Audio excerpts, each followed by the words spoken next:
नमस्कार, India voice देख रहे हैं आप और मैं हूं आपके साथ शिवम दुबे। बुलेटिन की शुरुआत करेंगे बड़ी और अहम खबर के साथ। खबर लखनऊ से है, जहां यूपी में महिला आयोग का बड़ा फैसला।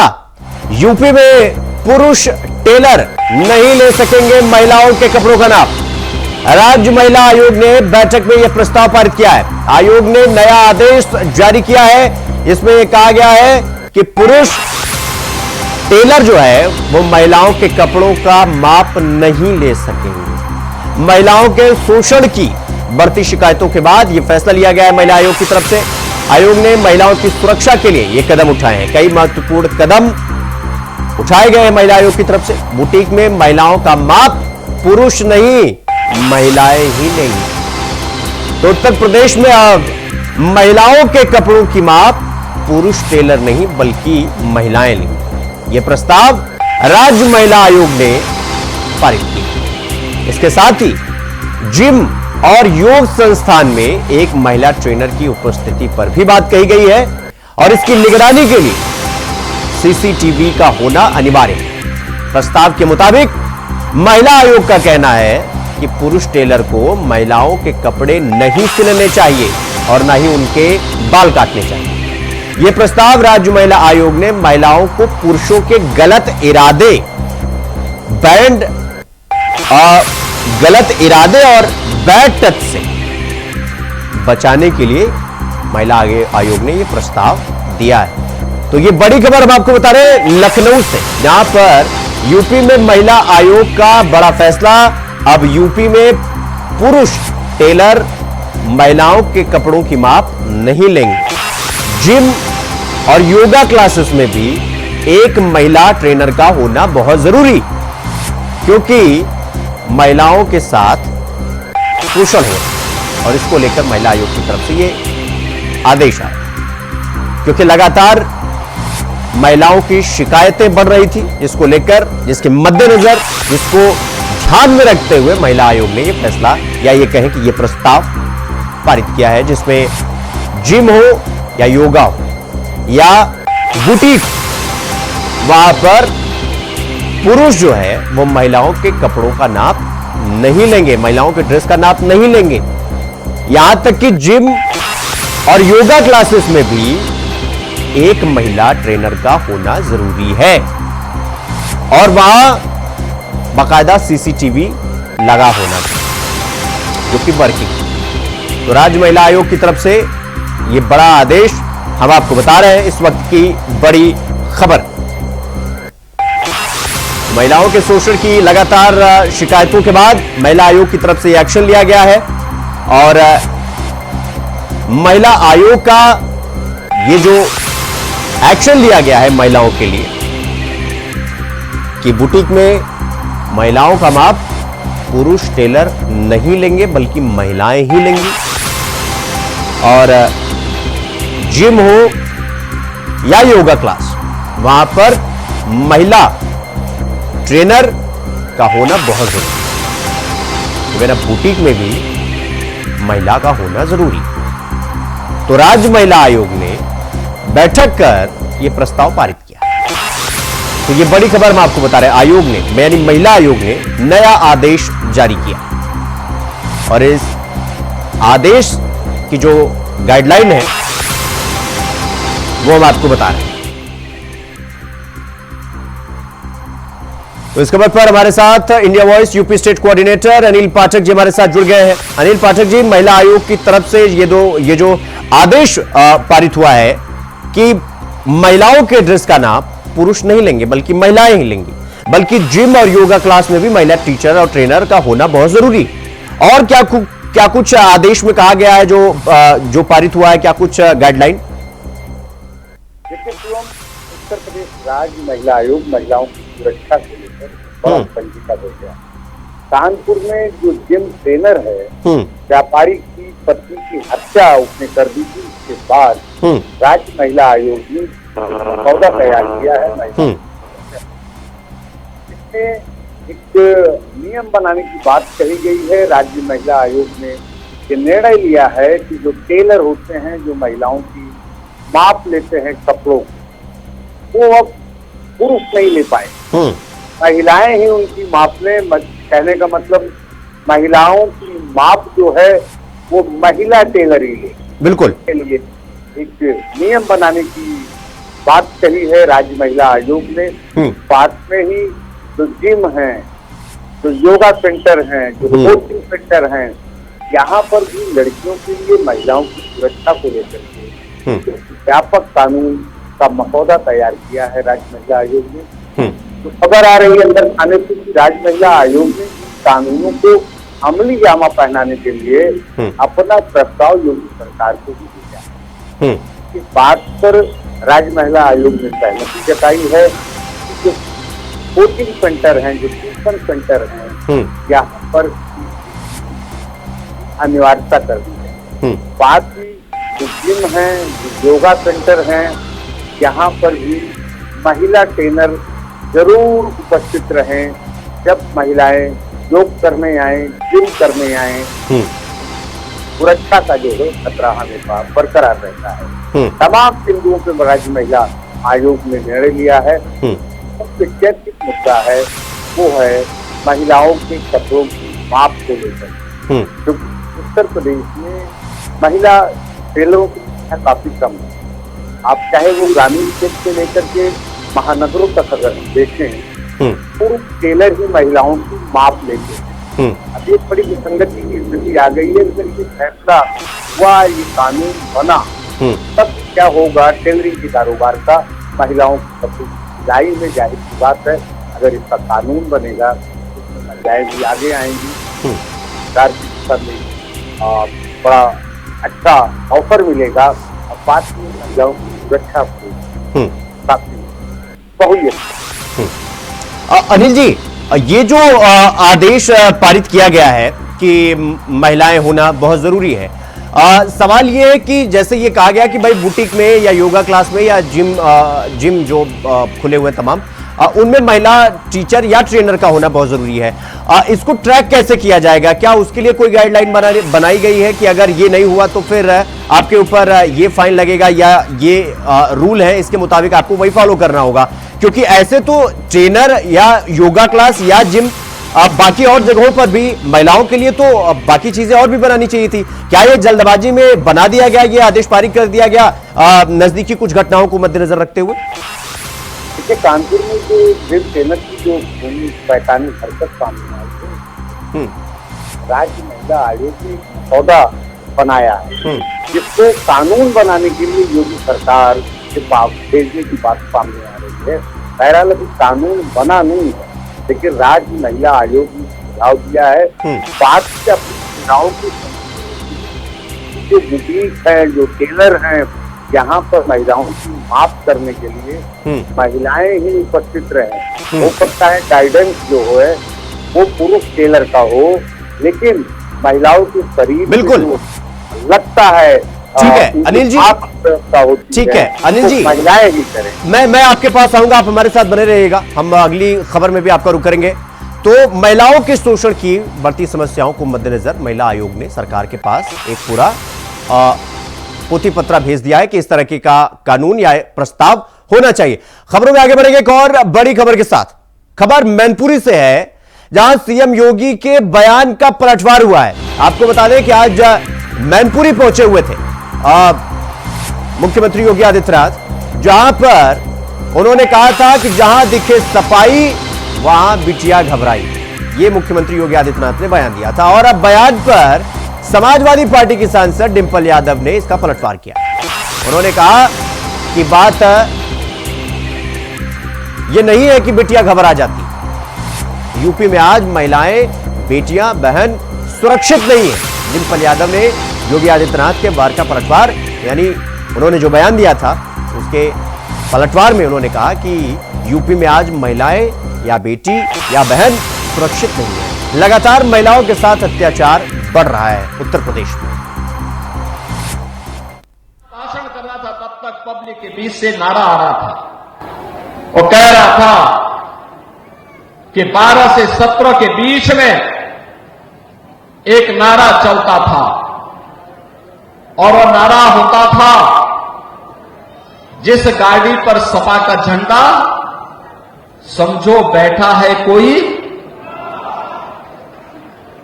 और बहनों और भाइयों, आज मैं कह सकता हूं कि जहां दिखे सपाई वहां बिटिया घबराई। आपने देखा होगा उनके कारनामों को। अयोध्या में नजारा आपने देखा होगा, कन्नौज में देखा होगा। ये नया ब्रांड है समाजवादी पार्टी का, ये नया ब्रांड है इनका। इनको लोग लाज नहीं। बात ये नहीं है कि बेटियां घबरा जाती हैं। आज उत्तर प्रदेश में महिलाएं, हमारी बेटियां, हमारी बहन सुरक्षित नहीं है। अगर आप एनसीआरबी के आंकड़े निकालेंगे तो आप देखेंगे लगातार महिलाओं के साथ अन्याय और उत्पीड़न के मामले बढ़ रहे हैं, दुगनी गति से बढ़ रहे हैं। और कहीं ना कहीं जो घबराने वाली बात कर रहे हैं, ये एक्चुअली समाजवादी पार्टी से भारतीय जनता पार्टी कहीं ना कहीं घबराई हुई है। इस वजह से ये अनशन भाषण दे रही है और जो मूल मुद्दे हैं उस पर कोई ध्यान न देते हुए इस तरह के बड़े बड़े प्लेटफॉर्म से इस तरह की छोटी छोटी बात। तो इस खबर पर हमारे साथ UP state coordinator Anil Pathak ji हमारे साथ बने हुए हैं। अनिल जी, जिस तरीके से आज मुख्यमंत्री योगी आदित्यनाथ ने बयान दिया कि जहां दिखे सपाई वहां बिटिया घबराई, उसके पहले उन्होंने कहा कि जहां दिखे सपा का झंडा, जिस गाड़ी पर दिखे सपा का झंडा समझ जाइए बैठा उसमें समाजवादी पार्टी का गुंडा। सवाल यह है, उसके बाद डिंपल यादव ने पलटवार किया। क्या कुछ कहा डिंपल यादव ने अपने पलटवार में? देखिए, पूर्व आप मुख्यमंत्री योगी आदित्यनाथ जो हैं, उन्होंने चुनावी सभाओं का आगाज किया। इस चुनाव के मद्देनजर मुख्यमंत्री ने मुजफ्फरनगर, मुरादाबाद और गाजियाबाद में चुनावी सभाएं की। इस दौरान उन्होंने सीधा हमला समाजवादी पार्टी पर बोला। जहां मुजफ्फरनगर दंगों की याद दिलाई, वहीं पर जब सपा का शासन था तो क्या हालात थे उसको नारे के रूप में जनता को आगाह किया। लेकिन अभी मुख्यमंत्री ने हमला करते हुए कहा कि जहां दिखे सपाई समझो बिटिया घबराई। ये वार था मुख्यमंत्री का और इस पर मैनपुरी में थी डिंपल यादव, करहाल सीट पर प्रचार कर रही थी। उन्होंने पलटवार किया। डिंपल यादव ने एनसीबी के आंकड़ों का जिक्र किया और कहा कि ये दुगनी रफ्तार से बढ़ रहे हैं आगे। और महिलाओं की सुरक्षा जो है वो उत्तर प्रदेश में कहने के लिए तो सरकार कह रही है घट रहे हैं, लेकिन आंकड़े बता रहे हैं कि ऐसा बिल्कुल नहीं है। महिला अपराध में 2 गुना की रफ्तार से बढ़ोतरी है। हालांकि मुख्यमंत्री योगी आदित्यनाथ ने सपा शासन में जो चल रहा था कि जिस गाड़ी में दिखे सपा का झंडा समझो उसमें बैठा गुंडा का इशारा किया, इस तरह से वार पलटवार का दौर जो है उत्तर प्रदेश गया है। चुनावी सरगर्मियां बढ़ गई हैं। भाजपा की तरफ से वार हो रहा है तो कभी समाजवादी पार्टी की तरफ से पोस्टर वार हो रहा है।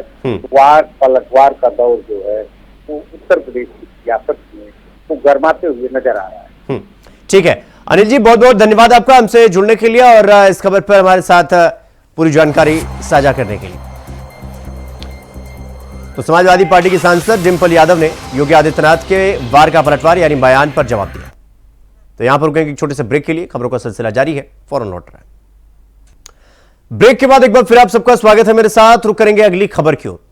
यूपी के सीएम मुख्यमंत्री योगी आदित्यनाथ सरकारी मशीनरी को सुधारने में लगे, लेकिन अयोध्या जनपद के रुदौली तहसील में एसडीएम से लेकर सभी कर्मचारी उनकी मेहनत पर पलीता लगाने में जुटे हुए, जबकि शासन का साफ निर्देश है कि अधिकारी और कर्मचारी 10 बजे से 12 बजे तक अपने कार्यालय में बैठे, जिससे आए हुए फरियादियों की समस्या को सुना जा सके। लेकिन रुदौली तहसील में अधिकारियों और कर्मचारियों के बैठने का कोई समय निर्धारित ही नहीं, जिससे वहां पर आए हुए फरियादियों को भारी दिक्कतों का सामना करना पड़ता है। इसी के एवज में इंडिया वॉइस की टीम ने रुदौली तहसील का रियलिटी चेक किया।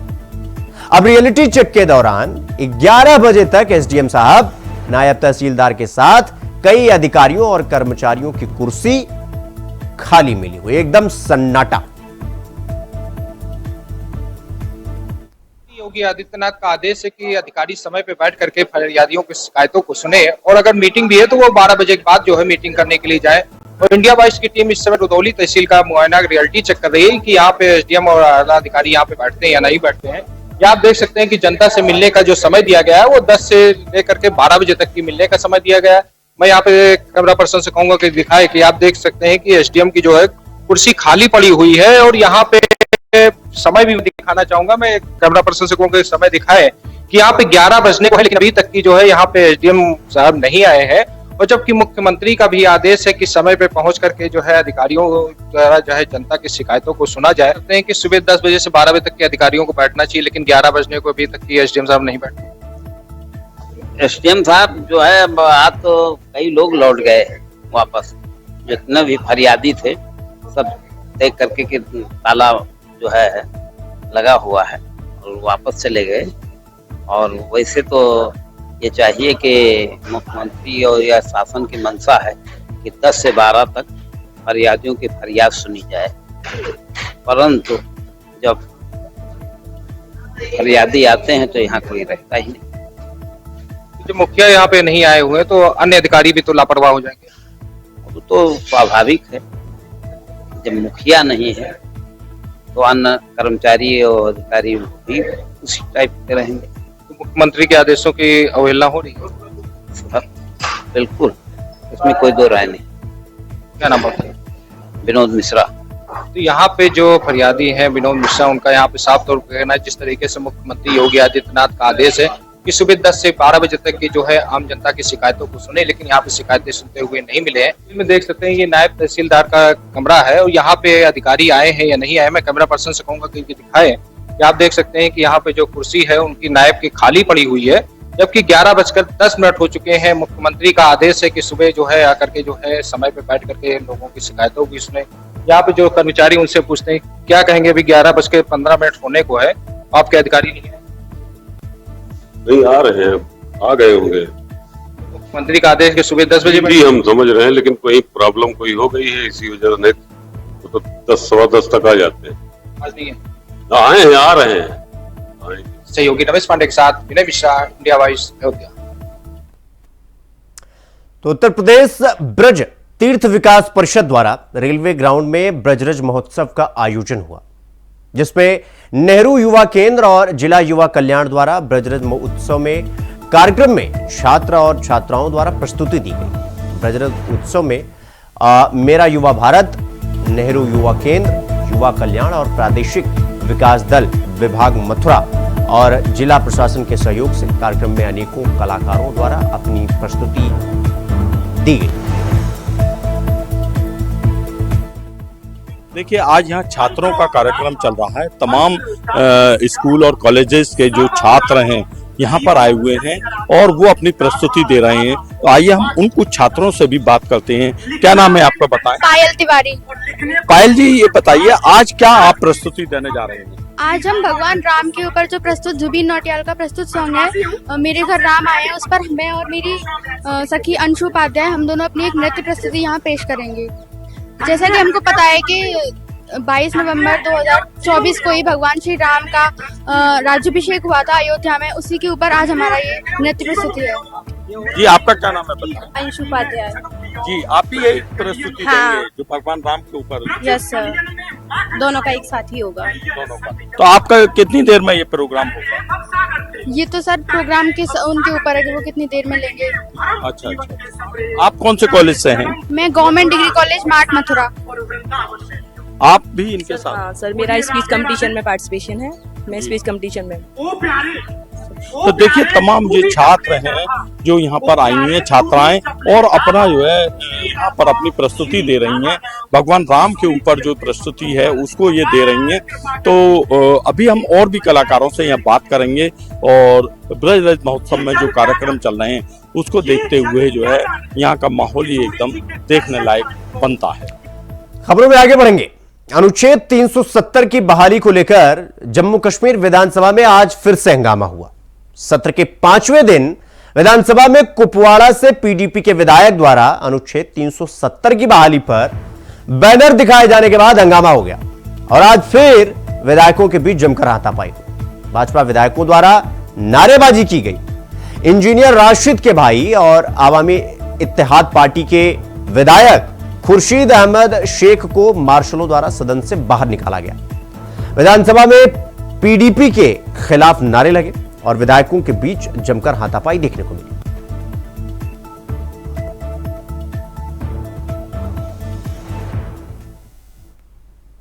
तो वहीं सुप्रीम कोर्ट ने अलीगढ़ मुस्लिम यूनिवर्सिटी के अल्पसंख्यक दर्जे को बरकरार रखा है। अलीगढ़ मुस्लिम विश्वविद्यालय यानी एएमयू ने अल्पसंख्यक दर्जा को लेकर सुप्रीम कोर्ट ने अपना फैसला सुनाया है। इस मामले में संविधान पीठ की तरफ से 4-3 के बहुमत से फैसला आया है। भारत के मुख्य न्यायाधीश डीवाई चंद्रचूड़ की अगुवाई वाली 7 सदस्यीय संविधान पीठ तय कर रही है कि विश्वविद्यालय का अल्पसंख्यक संस्थान का दर्जा बना रहेगा या नहीं। इससे पहले सीजेआई चंद्रचूड़ की अध्यक्षता वाली संविधान पीठ ने इस मामले में फैसला सुरक्षित रख लिया था। इस पीठ में सीजेआई के अलावा न्यायमूर्ति संजीव खन्ना, सूर्यकांत जेबी पारदीवाला और दीपांकर दत्ता और मनोज मिश्रा और एससी शर्मा शामिल।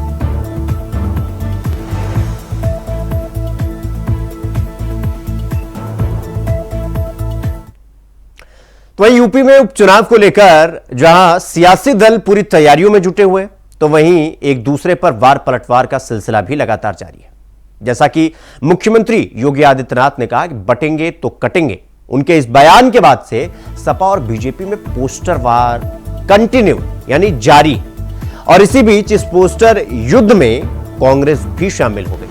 कांग्रेस के नेता की ओर से सपा प्रदेश कार्यालय पर होर्डिंग लगाई गई और होर्डिंग में सपा अध्यक्ष अखिलेश यादव और कांग्रेस नेता राहुल गांधी की फोटो कांग्रेसी नेता अजीत कुमार मौर्य की ओर से लगवाया गया और यह लिखा गया है पोस्टर में कि न बटेंगे न कटेंगे, एक है और एक रहेंगे। बटेंगे तो गैस सिलेंडर 1200 रुपए में मिलेगा, एक होंगे तो 400 रुपए में मिलेगा। होर्डिंग में सपा प्रमुख अखिलेश यादव और नेता प्रतिपक्ष राहुल गांधी की फोटो भी शामिल है।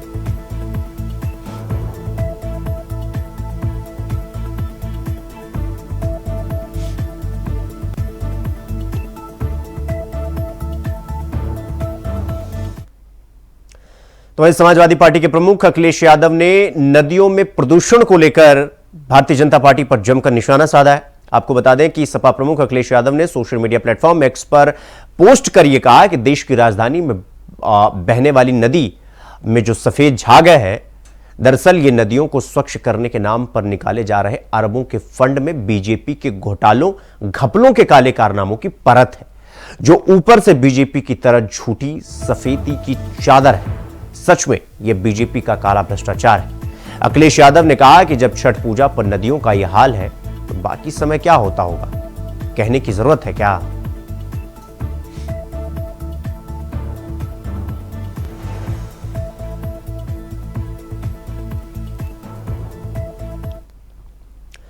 तो वहीं बिहार के छपरा में शुक्रवार को एक बड़ा हादसा हो गया। यह घटना छपरा जिले के तरैया प्रखंड के पंचभिंडा गांव में हुई, जहां पर छठ पूजा के दौरान एक छोटे से नाव पर 8 से 10 लड़के सवार थे। अचानक नाव पर दोनों तरफ से पानी भरने लगा और नाव तालाब में पलट गई, जिससे 10 लड़के डूब गए। घटना पुष्टि सारण पुलिस ने सोशल मीडिया के माध्यम से इसकी पुष्टि की है और स्थानीय लोगों के द्वारा लगभग 8 लड़कों का रेस्क्यू कर लिया गया है, जबकि 2 लड़कों की डूबने से मौत हो गई। यह घटना तरैया प्रखंड के पंचमुंडा गांव में उस समय हुई जब तालाब में एक छोटी सी नाव पर 8 से 10 युवक सवार हो गए और नाव बीच पोखर में जाकर डगमगा गई और पानी में ही पूरी नाव बैठ गई।